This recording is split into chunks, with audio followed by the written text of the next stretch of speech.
श्री सिद्धांत सुपाठ ग्राम निवरारत्न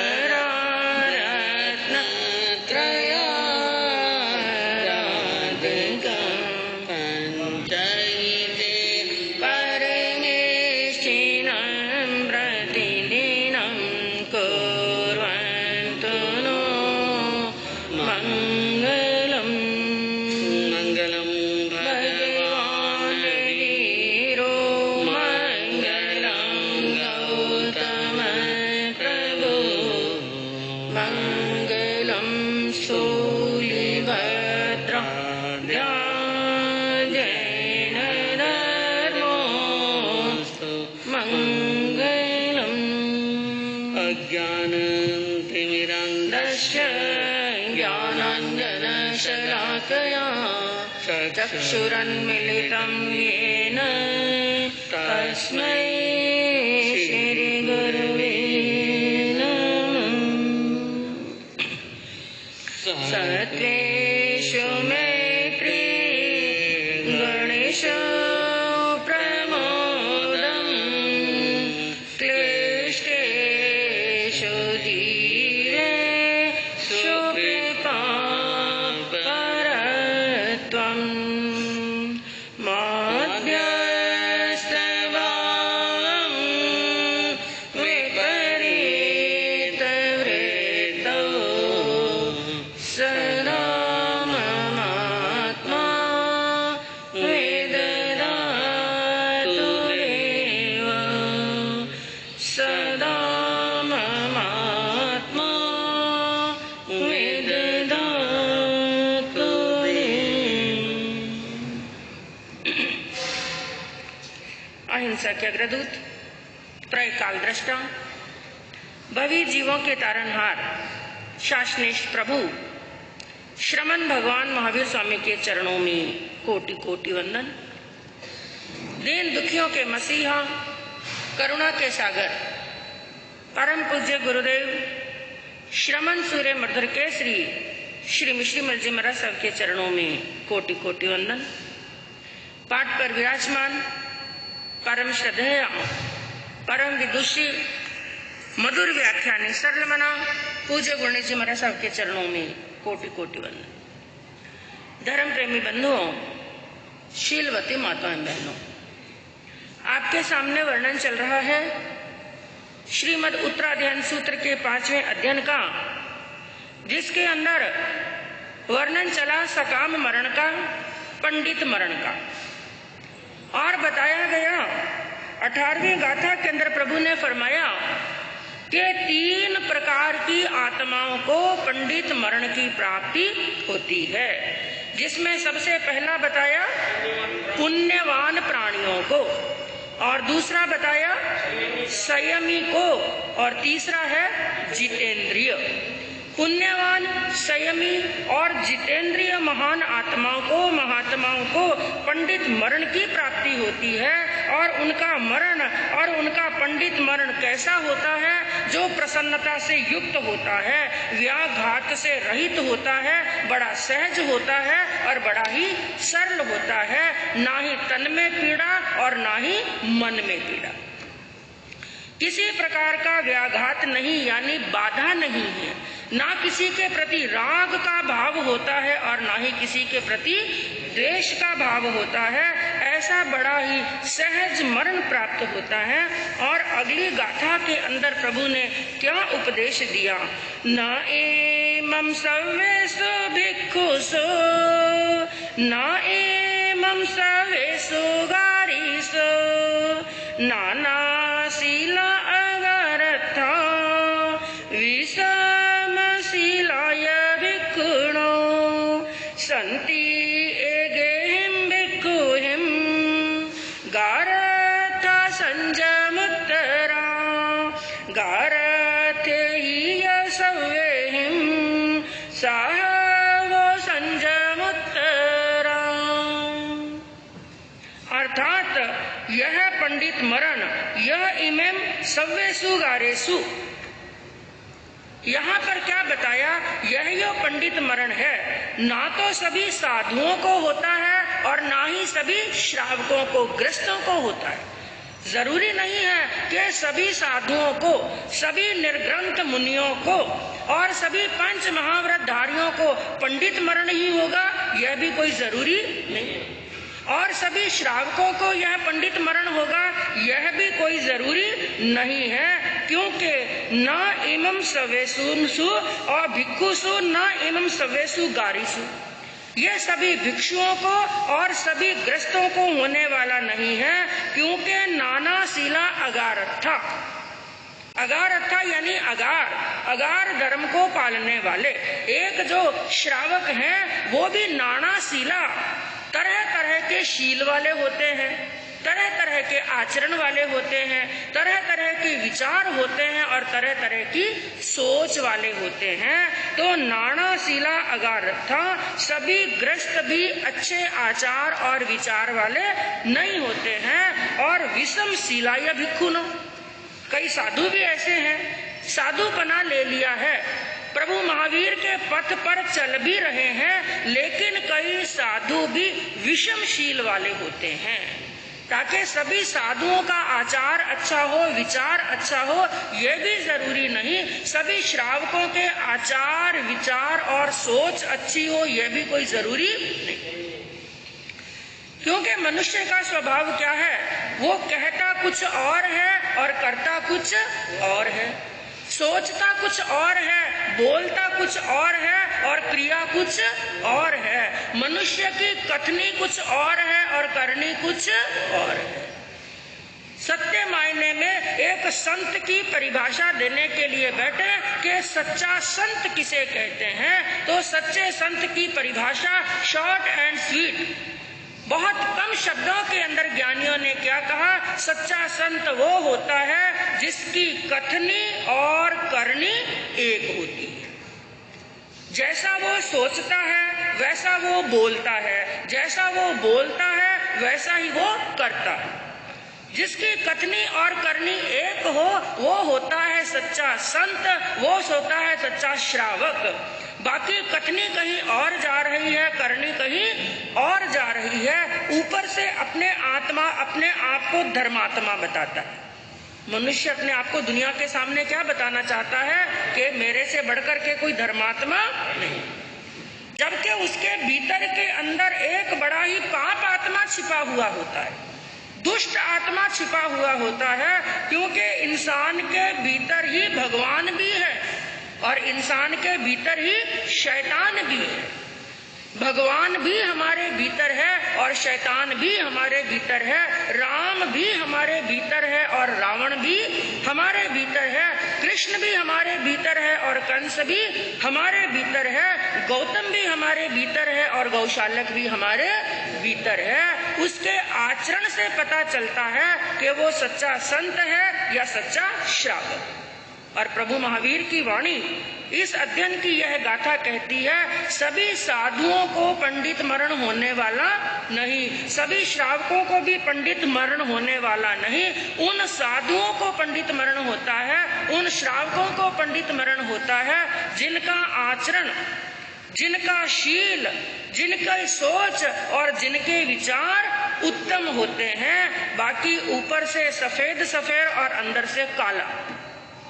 आज का मनुष्य ऐसा ही बन चुका है, ऊपर से धर्मात्मा होने का नाटक करता है, ऊपर से धर्मात्मा होने का ढोंग करता है, ऊपर से धर्म की बड़ी बड़ी बातें करता है, धर्म के जय जयकार लगाता है, लेकिन पाप करने में भी नंबर 1। और इसके लिए एक कवि ने क्या कहा कि तन उजला मन सांवला। तन तो क्या है, हाँ, ऊपर से व्हाइट एंड व्हाइट और ऊपर से सफेद जग दिखाई देता है, धर्मात्मा दिखाई देता है, लेकिन मन क्या है, सांवला, भीतर से काला भरा हुआ है, भीतर से खोट भरी हुई है। तन उजला मन सांवला, बगुला कपटी भेख। मनुष्य की स्थिति किसके जैसी है, बगुले की तरह। एक सरोवर के किनारे एक बगुला बैठा है, उसका शरीर कैसा, एकदम सफेद जग। वो सरोवर के किनारे बैठा है, सफेद जग शरीर वाला बगुला, और बड़े ध्यान में बैठा है। किसमें बैठा, बड़े ध्यान के अंदर बैठा है। ऐसा लग रहा है शायद प्रभु की भक्ति कर रहा है। ना हलन है, ना चलन है, ना पांव हिलते हैं, ना पंख हिलते हैं, ना उसकी चोंच हिलती है और ना ही उसकी गर्दन हिलती है। ऐसा लगता है कि वो प्रभु की भक्ति में बैठा है, बड़े ध्यान में बैठा है। ऐसा लगता है जैसे प्रभु के साथ में उसका तार मिल गया। लेकिन सच्चाई क्या है? वो किसके ध्यान में बैठा है? मछली। उसको क्या पकड़नी है? मछली। क्योंकि वो जानता है जब मैं स्थिर होकर के बैठूंगा, निष्पन्द होकर के बैठूंगा, निश्चल होकर के यहाँ पर बैठूंगा, तो जो मछली है पानी की सतह पर ऊपर आएगी और जैसे ही मछली पानी की सतह के अंदर आती है वो बगुला उसे अपनी चोंच में पकड़ लेता है। तो वही स्थिति हो गई मनुष्य की कि तन तो उसका उजला है लेकिन मन क्या है? सांवला। के तन उजला मन सांवला, बगुला कपटी भेक, अरे यासु तो कागा भला। इससे तो ज्ञानियों ने क्या कहा? कौआ भला। यानी ऐसे मनुष्य भले अंदर से भी पापी हैं लेकिन बाहर से भी दिखाई देता है, पता चलता है कि ये पाप कर रहा है। लेकिन ढोंगी मनुष्य की गति सबसे बुरी बताई, कपटी मनुष्य की गति सबसे बुरी बताई। और कपटी मनुष्य की स्थिति कैसी होती है उसके लिए एक उदाहरण के माध्यम से बताया। जैसे एक कब्र होती है ना, मुसलमान लोग लाश को क्या करते हैं? कब्र में दबाते हैं, कब्र में दफनाते हैं। तो जो स्थिति कब्र की होती है वही स्थिति कपटी मनुष्य की होती है। कैसे? कि जैसे कब्र के अंदर उस मुर्दे को दफना दिया, ऊपर मिट्टी डाल दी और ऊपर से कब्र को बड़ा सुंदर सजाते हैं। किससे सजाते हैं? फूलों से। हाँ, फूलों के सजाते हैं। उस कब्र को ऊपर से बड़े फूलों से, सुंदर सुंदर फूलों से सजाया जाता है, खुशबूदार लगता है, वहां पर खुशबू आती है और फूल बड़े अच्छे लगते हैं। कब्र ऊपर से बड़ी सुंदर दिखाई देती है, लेकिन कुछ दिनों के बाद में उस कब्र को खोल करके देखो तो स्थिति क्या होगी? वहां पर खड़ा रहना भी मुश्किल है। कब्र से दुर्गंध आएगी और उसके अंदर, उस लाश के अंदर लाखों करोड़ों कीड़े कुल बुला रहे हैं, दुर्गंध आ रही है। वही स्थिति होती है एक कपटी मनुष्य की। ऊपर से धर्मात्मा दिखाई देता है लेकिन अंदर में धूर्तता के, धोखे के और कपट के कीड़े कुल बुलाते रहते हैं। तो कहा कि तन उजला मन सांवला, बगुला कपटी भेक, अरे यासु तो कागा भला, बाहर भीतर एक। इससे तो कौआ भला है जो बाहर से भी काला और अंदर से भी काला। और याद रखना ऐसे कि तन तो उजला है और मन सांवला है, ऐसे मनुष्यों को, ऐसे प्राणियों को पंडित मरण की प्राप्ति होने वाली नहीं है।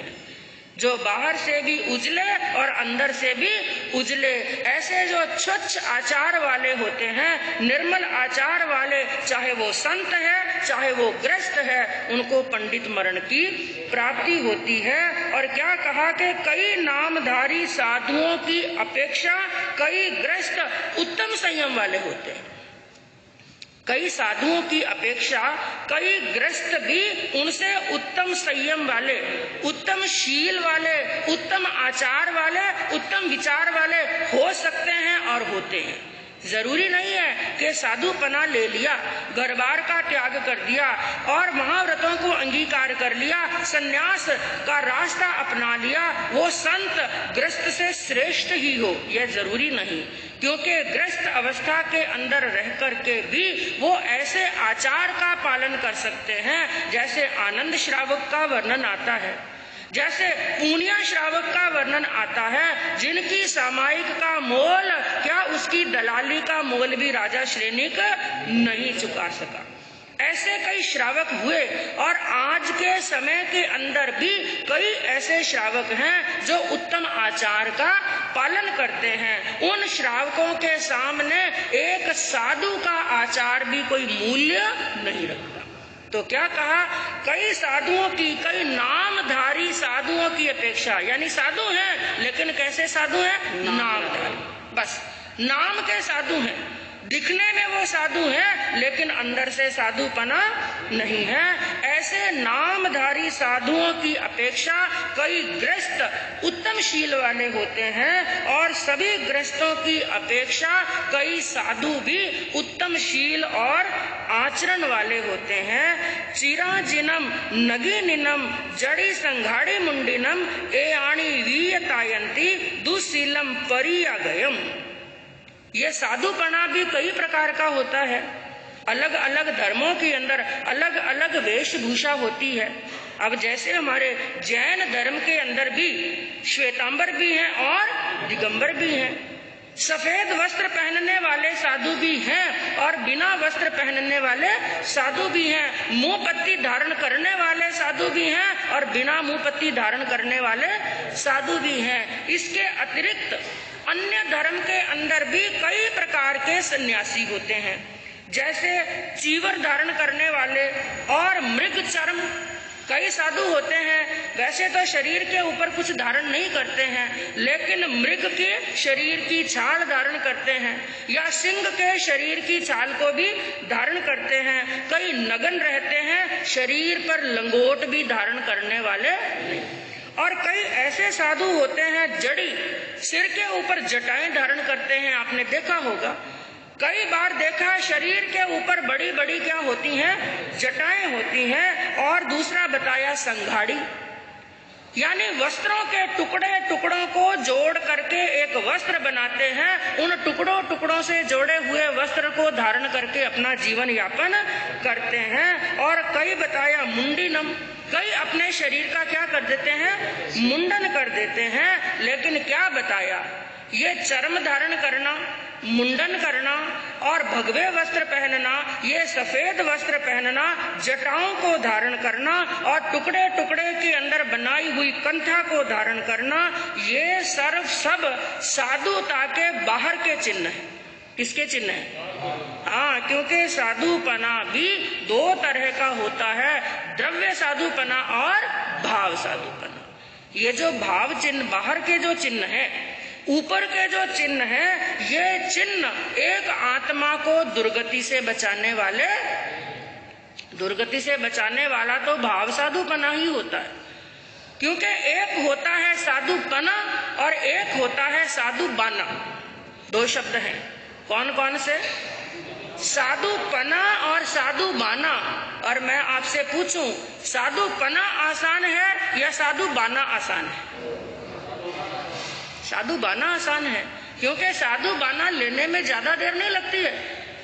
मात्र 1 घंटे के अंदर, आधे घंटे के अंदर साधुबाना लिया जा सकता है। गृहस्थ के वस्त्र त्यागे और सफेद वस्त्र धारण कर लिए और बालों का क्या कर दिया, मुंडन। इसको देर नहीं लगती है। साधुबाना लेने के अंदर आधे घंटे 1 घंटे का समय लगता है, लेकिन साधुपना आने में 1 साल 1 जन्म नहीं, कई बार अनंत जन्म निकल जाते हैं कि साधुपना आता नहीं। और जब तक साधुपना नहीं आए, साधुबाना कितना भी धारण कर लो। कई बार आपने प्रसंग सुना कि कई आत्माओं ने इतने ओगे और पात्रे ले लिए, कितनी बार सफेद वस्त्रों को धारण कर लिया कि उन ओगे और पात्रों की जेठ की जाए, एक जगह पर ढेर लगाया जाए तो ऊंचाई कितनी जाएगी? मेरू पर्वत जितनी। मेरू पर्वत जितनी ऊंचाई, जितने ओगे और पात्रे ले लिए, लेकिन कल्याण नहीं हुआ।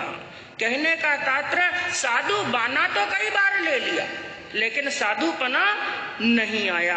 और जब तक साधुपना नहीं आएगा, उत्तराध्ययन सूत्र का ये अध्ययन यही कहता है कि साधुबाना कल्याण करने वाला नहीं। वो तो एक व्यवहार रूप है। पहले द्रव्य होता है और फिर भाव होता है, और कई बार बिना द्रव्य के भी भाव हो जाता है। इसके भी उदाहरण हमारे आगमों के अंदर हैं, जिसमें सबसे पहले मोक्ष का द्वार, इस अवसर्पणी काल के अंदर मोक्ष का द्वार किसने खोला? माता मरुदेवी माता ने। क्या माता मरुदेवी ने द्रव्य साधुपना लिया? लिया ही नहीं। उन्होंने तो द्रव्य साधुपना लिया ही नहीं। हाथी के होदे पर बैठे बैठे ही सीधा भाव साधुपना आया। क्योंकि केवल ज्ञान जो है ना, ये भाव साधुपना आए बिना होने वाला नहीं। भाव साधुपना जरूरी है, द्रव्य साधुपने के बिना भी केवल ज्ञान हो सकता है, लेकिन भाव साधुपने के बिना केवल ज्ञान होने वाला नहीं। तो माता मरु देवी ने कोई सफेद वस्त्रों को धारण नहीं किया, कोई सिर का मुंडन नहीं किया। उन्होंने सिर का मुंडन तो नहीं किया, लेकिन एक और मुंडन कर लिया। किसका मुंडन कर लिया? मन का। और सबसे बड़ा मुंडन वही होता है। बिना सिर का मुंडन किए भी मोक्ष प्राप्त हो सकता है, लेकिन बिना मन का मुंडन किए बिना आत्मा से महात्मा और महात्मा से परम आत्मा नहीं बना जा सकता। यदि आत्मा से महात्मा के पद को प्राप्त करना है तो हमें किसको मोड़ना पड़ेगा? हाँ, 2 दिन पहले गुरुनी जी महाराज साहब ने यही फरमाया था कि हमें मोड़ना है अपने मन को। और सबसे कठिन कार्य बस यही है, सबसे कठिन कार्य होता है मन को मोड़ना, बड़ा मुश्किल होता है। तो बात चली, प्रभु ने फरमाया ये द्रव्य साधुपना करने वालों को ये ऊपर के जितने भी द्रव्य चिन्ह हैं इनसे कल्याण होने वाला नहीं है। सच्चा साधु वो होता है जिसमें आचार होता है, जिसमें शील होता है और जिसमें साधुत्व होता है। इसलिए क्या कहा कि जात न पूछे साधु की और पूछ लीजिए ज्ञान। जात न पूछे साधु की, पूछ लीजिए ज्ञान। मोल करो तलवार का, पड़ी रहन दो म्यान। म्यान का मूल्य नहीं है, मूल्य किसका है? तलवार का। म्यान तो मात्र उसकी सुरक्षा और रक्षा के लिए होती है, ताकि कहीं पर किसी को चोट ना आ जाए। बाकी असली मूल्य होता है तलवार का। तो माता मरु देवी ने कोई द्रव्य साधुपना नहीं लिया, और कई आत्माएं ऐसी हुई साधुपना ले भी लिया, यानी साधु बाना अंगीकार कर लिया, लेकिन भीतर में साधुत्व नहीं आया। जैसे वर्णन आता है आचार्य अंगार मर्दक का, कभी वर्णन श्रवण किया हो। एक बार एक राजा को सपना आया। उसने सपने के अंदर क्या देखा? एक गधा आगे आगे चल रहा है और उसके पीछे 500 हाथी चल रहे हैं। यानी 500 हाथियों का नेतृत्व कौन कर रहा है? गधा कर रहा है। हाँ, सुबह नींद खुली, राजा चिंतन में पड़ गए। अरे गधों का नेतृत्व हाथी करे तो ठीक है, लेकिन हाथियों का नेतृत्व कौन कर रहा है? गधा। समझ में नहीं आया ये क्या है। अब थोड़ा समय निकला, एक पहर दिन निकला, और उन्होंने क्या देखा कि संतों का एक बड़ा ग्रुप और बड़ा सिंघाड़ा नगर के अंदर प्रवेश। राजा भ्रमण के लिए निकले और उन्होंने क्या देखा? खूब सारे संत आ रहे हैं, नगर के अंदर प्रवेश कर रहे हैं। उनके आगे आगे एक आचार्य चल रहे हैं और पीछे उनके 500 शिष्य चल रहे हैं। और राजा को रात वाली घटना याद आई। रात वाली घटना याद आई। 500 हाथियों का नेतृत्व एक गधा कर रहा है। मैंने 500 संतों को देखा और एक आचार्य को देखा। मुझे ये सपना आया, उसका संबंध हो ना हो इससे, हाँ इससे है। अब इसकी परीक्षा करनी। कैसे परीक्षा करनी? राजा ने एक तरीका राजा को सूझा। पूरा दिन व्यतीत हो गया, रात्रि का समय, सूर्यास्त हो गया, अंधेरा हो गया, और राजा ने अपने कर्मचारियों को एक आज्ञा दी। और आज्ञा दी और जो राजा ने काम बताया वो काम उन्होंने कर दिया। और रात्रि का समय हुआ और 1 प्रहर रात्रि, 1.5 प्रहर रात्रि बीती, और एक संत को लघु शंका हुई और वो वहां से निकले। पलटने की जो जगह थी उस भूमि की तरफ जा रहे थे, लेकिन जैसे ही कदम आगे रखा और वहां पर उनका पांव कहीं पर टिका, थोड़ी सी चढ़ की आवाज आई। एकदम नजर पड़ी, अरे ये क्या हुआ? लगता है यहाँ पर रात को कोई जीव उत्पन्न हो गए, मकोड़ा उत्पन्न हो गए, बहुत सारे मकोड़े हो गए। होता है, ये जीव ऐसे ही होते हैं। जब बरसात का मौसम आता है, ऐसा कोई नमी की जगह होती है, जिस समय सूर्यास्त के समय एक भी जीव वहां पर नहीं, और सुबह उठ करके देखते हैं पूरी धरती और पूरी दीवारें, पूरी छतें सब भर जाती है, उत्पन्न होते हैं। क्योंकि कई जीव जो नपुंसक होते हैं, बेंद्रिय, तेंद्रिय, चौरंद्रिय प्राणी हैं नपुंसक होते हैं, अपने आप ही उत्पन्न होते हैं, मिट्टी के पानी के संयोग से उत्पन्न होते हैं और सूर्य की गर्मी लगते ही मर जाते हैं। उन्होंने क्या देखा, हो ना हो यहाँ पर रात्रि के अंदर जीव उत्पन्न हो गए हैं, एक पांव जो टिका था उसके लिए भी दिल से मिच्छामि दुक्कडम दिया। और ये दृश्य राजा ने अपने सैनिकों को गुप्त रूप से वहां पर खड़ा किया था, रात्रि के अंदर जो जो क्रिया हो वो पूरी क्रिया मेरे को बताओ। और राजा खुद भी छुप करके वहां पर एक स्थान पर खड़े हो गए और उन्होंने दिल से मिच्छामि दुक्कडम दिया। मेरे अविवेक के कारण से जीवों की क्या हुई है, हिंसा हुई है, इसलिए वापिस अंदर चले गए। थोड़ी देर के बाद में एक साधु और आए, उन्होंने भी आकर के वहां पर देखा धरती पूरी काली काली है, उनके भी यही विचार आया, यहाँ पर मकोड़े पैदा हो गए हैं, इसलिए वो वापिस चले गए। तीसरे चौथे पांचवें 8-10 साधु आए, सबके सब मिच्छामि दुक्कडम देकर के वापिस चले गए। और फिर नंबर आया आचार्य श्री का। आचार्य अंगार मर्दक वो भी वहां पर आचार्य आए और उन्होंने देखा ये भूमि काली काली और पांव रखा तो चढ़चढ़ की आवाज आई और उनके भी मन में विचार आया, लगता है यहाँ पर क्या पैदा हो गए जीव। लेकिन दूसरा विचार आया, ये पैदा हुए ही क्यों, जो रास्ता हमारे जाने का था ये पैदा यहाँ पर हुए ही क्यों, हमारे तो शरीर का अवश्य कार्य, हमें तो जाना पड़ेगा। ऐसा सोचते सोचते वहां पर फटाफट अपने कदम रखे, चढ़चढ़ की आवाज आ रही है और मन के अंदर विचार भी आ रहा है, जीवों की क्या हो रही है, हिंसा। लेकिन मन में कोई दर्द नहीं है और मन में कोई दया नहीं है और उनको कुचलते हुए चले गए और वापिस आ गए। कोई पश्चाताप नहीं और कोई मिच्छामि दुक्कडम नहीं। राजा ये दृश्य देख रहे थे और राजा मन में समझ गए कि हाथी कौन है और गधा कौन। गधा कौन है? हाँ, 500 शिष्यों के आचार्य, साधुपना अंगीकार किया हुआ है और 5 महाव्रतों को अंगीकार किया हुआ है, 5 समिति 3 गुप्ती को अंगीकार किया हुआ है, लेकिन सबके सब द्रव्य रूप, जिनके अंदर दया नहीं है, जिनमें करुणा नहीं है, जिनका आचार शुद्ध नहीं है, जिनका विचार शुद्ध नहीं है, वो केवल कहने के लिए संत है, द्रव्य संत है, भाव साधुपना इनके अंदर नहीं है। बाकी सभी शिष्य एक हाथी के समान है, हस्ती के समान है और आचार्य इनके गुरु किसके समान है, गधे के। और ऐसी आत्मा का कभी कल्याण होने वाला नहीं, इसलिए आचार्य का नाम पड़ गया अंगार मर्दक। क्योंकि राजा ने क्या किया था, वहां पर कोई कीड़े मकोड़े उत्पन्न नहीं हुए थे, कोई जीव उत्पन्न नहीं हुए थे। राजा ने उनकी परीक्षा लेने के लिए वहां पर कोयले की चूरी बिछाई थी।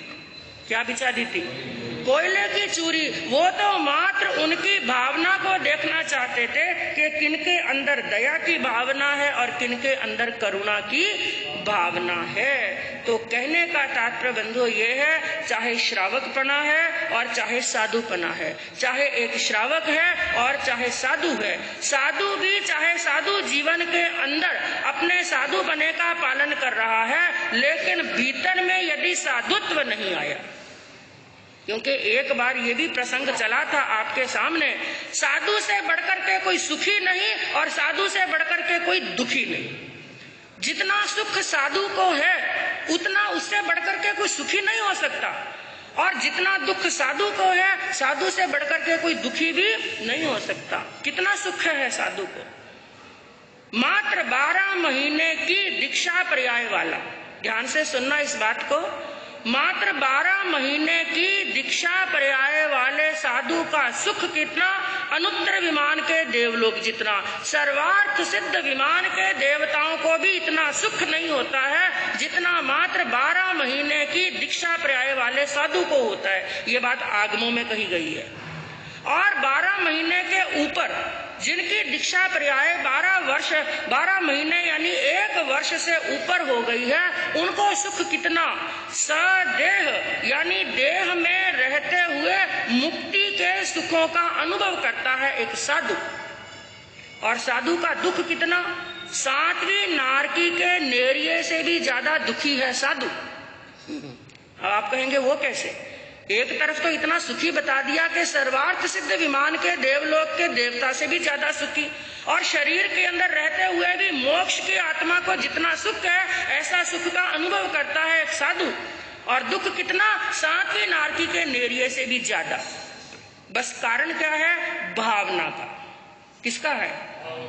यदि उसको वैराग्य है, संयम के प्रति लगाव है, संसार के प्रति अनासक्ति के भाव हैं, शुद्ध वैराग्य से यदि एक साधु साधुपना पाल रहा है, साधु जीवन में रह रहा है, तो वो देवलोक के देवताओं से भी सुखी, उसे गोचरी लाना भी अच्छा लगेगा, गुरु की सेवा करना भी अच्छा लगेगा, लोच करेगा, पीड़ा होगी तो भी वो क्या सोचेगा, मेरे कर्मों की क्या हो रही है? निर्जरा हो रही है। विहार करेगा तो भी लगेगा कर्मों की निर्जरा हो रही है। गर्मी और सर्दी सहन करेगा तो भी लगेगा कर्मों की निर्जरा। और यदि वैराग्य नहीं है, किसी मजबूरी से दीक्षा ली या मजबूरी से ना ली, बाद में उसके भाव हट गए हैं संयम से और वैराग्य उसका नहीं रहा है, बिना वैराग्य यदि साधुपने में रह रहा है, तो उसको क्या लगेगा, मैं एक नौकर हूं क्या? गुरु जी के हाथ पांव दबाऊं, गुरु जी को गोचरी ला करके दूं, गुरु की सेवा करूं, क्यों मुझे महीने की पगार मिलती है क्या? मैं इनका नौकर हूं क्या? मेरे से सहन होने वाला।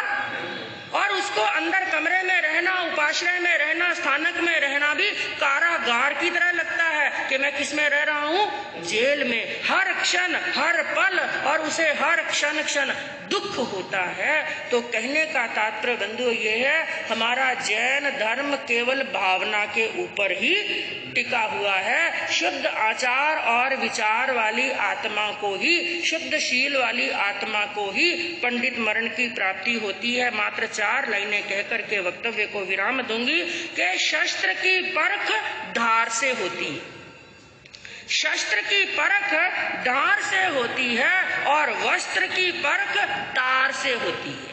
शस्त्र की परख धार से होती है, वस्त्र की परख तार से होती है।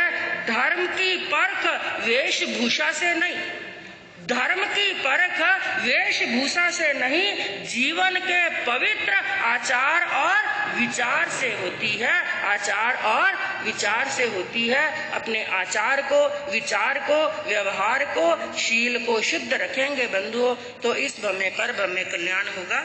इसी भावना से